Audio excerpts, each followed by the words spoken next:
Are you a homeowner that has a firewood problem like I do, and it's not going to go away anytime soon? I'm going to maximize my profit, cater to a larger audience. I'm going to build a roadside firewood stand. All next on HomePro Hero.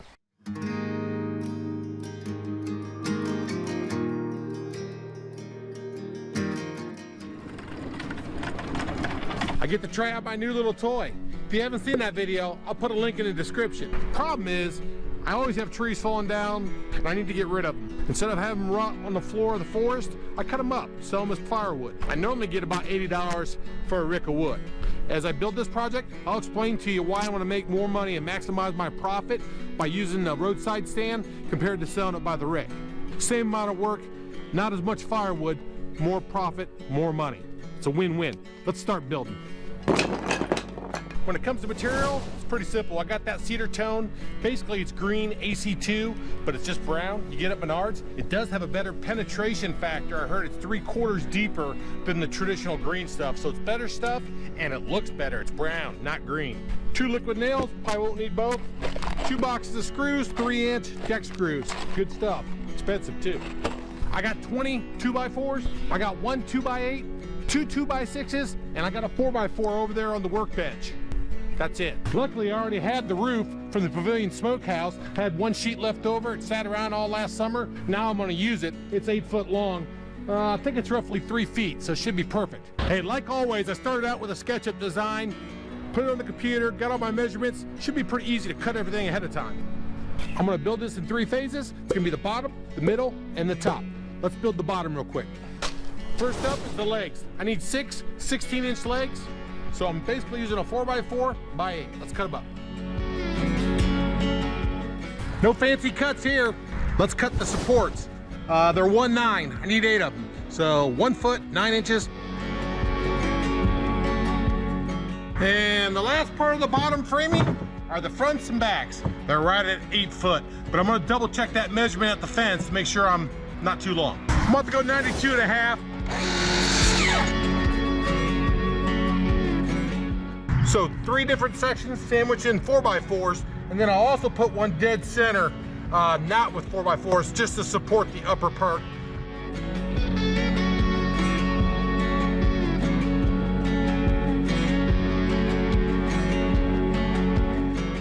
Like everything else I build, it's built like a tank. That's what I want. I want it to look good. Okay, I like to actually build the square first, or rectangle, and then I'll fill the middle in and the legs.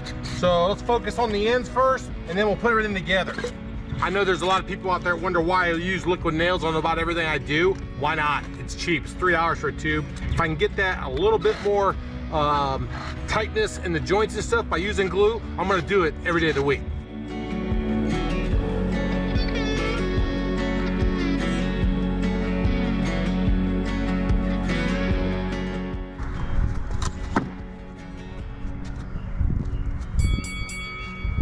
Cut these to 92.5, just like the bottoms.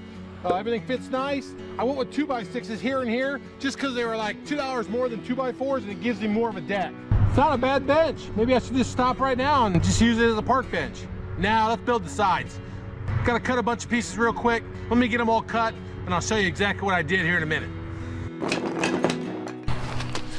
So the wood's all cut for the sides, at least most of it. I still have to cut a middle 2x4, but we'll put that in after I put the rafters up. That way I don't make them too long and I gotta trim them off. So that'll be added after the fact. But I've got a few screws. I'll go ahead and put 1 together now. And I gotta run the Menards tomorrow. I'll probably double up on the box of screws. I'll probably need 2 more boxes of screws, so a total of 4 boxes. I should have bought the big box. Probably be cheaper in the long run, but oh well. Here we go. Should sit here about like that.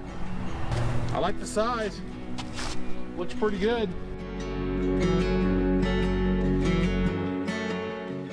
I've got the Kubota B2650 running, and we'll use that to get everything up front because the boy's still sleeping.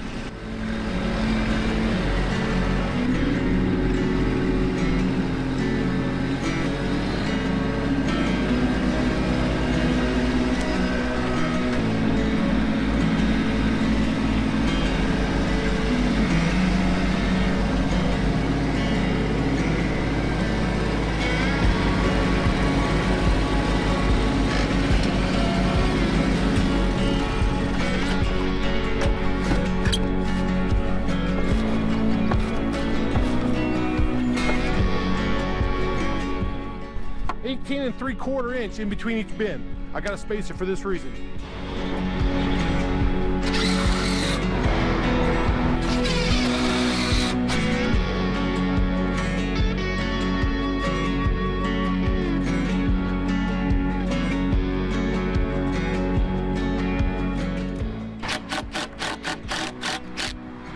Okay, the header's kind of in place on both ends. So now I'm gonna go ahead and use my spacer, get these ones set up, then I'll have to measure that middle one.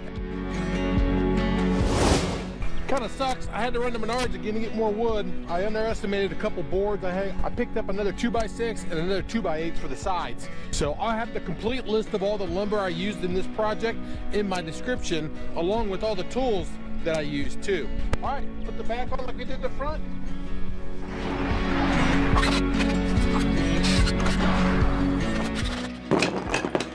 Okay, rafters can be difficult, so I just try to make them simple. So I just put this board temporarily up here to give me 21 inches from here to here, just like down below. Probably get this angle off SketchUp, but I'm too lazy, so anyways, so we're gonna go like this.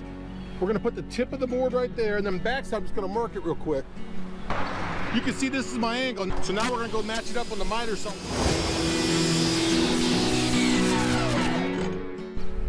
You make sure the angle's good. About right there. Then what I'm gonna do is I'm gonna put a mark right here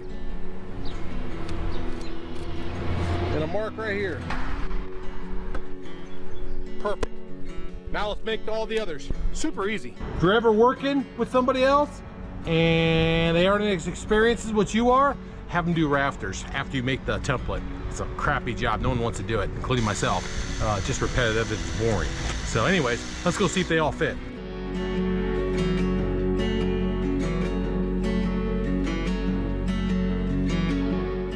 I'm pretty sure they all fit. Let's screw them down, see how it all looks. Okay, last one. Get her in there, nice and tight there. Right there's perfect. Things going together like a dream. These three boards in the middle are high. It might have been because this was sagging or something. Not a big deal. We'll take the saw and knock those down, those little nubs. The roof sits right on top there. So the ends are super easy. It's 2x8 material. We'll just take a measurement from here all the way down to the end of the tail rafter, which is almost 29.5. We'll put a 5-degree angle on the front part here, straight cut across the back. That'll dress it out real nice, keep it in line with the rest of the rafters all the way down through. I'll go cut those, and the final framing part is just putting a stud in the middle here so the firewood has something to lean up against. All I'm doing is going center with a stud. I'm gonna pinch it in between all the different rafters. And I'll put 1, 2, 3, 4, 5 in there, and that will be the end of framing. We'll be ready to put the roof on. Okay, we have the fun stuff now. We're gonna go ahead and do the stencils with the spray paint, because I don't wanna get the roof with white on it. It's black or charcoal. So anyways, I got some stencils at Menards. I'm not a hand writer, I'm not an artist, don't ever claim to be one, so I have to do it this way. Don't have a choice. Yes, sir. Got it all painted up, doesn't look too bad. I just gotta add the roof now, level it up, then we'll add the wood.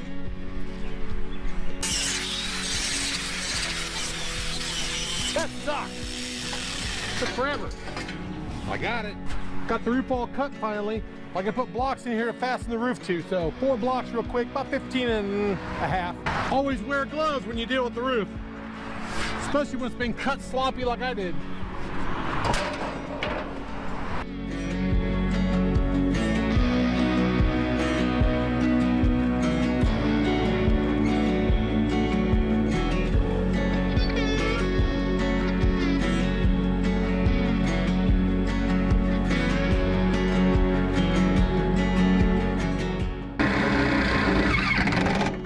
Let's see if we can cut this with a saw.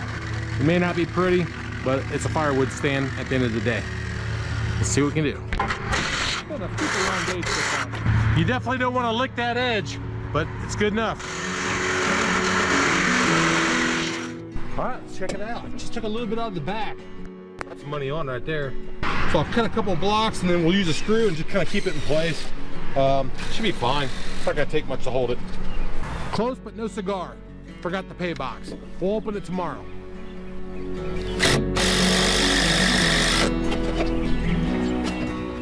Okay, that is a wreck of wood. from the post to the white line. We'll see how much wood I put in this and see what the difference is left over. Hey, I could have done this a lot cheaper. I know that, okay? Could have used pallets like most people, but I'm not gonna put pallets in my front landscape. Had to do it right. Not only am I gonna maximize my profits, but I'm catering to a larger audience because it's roadside and it's affordable for people that wanna camp or just have a fire at night.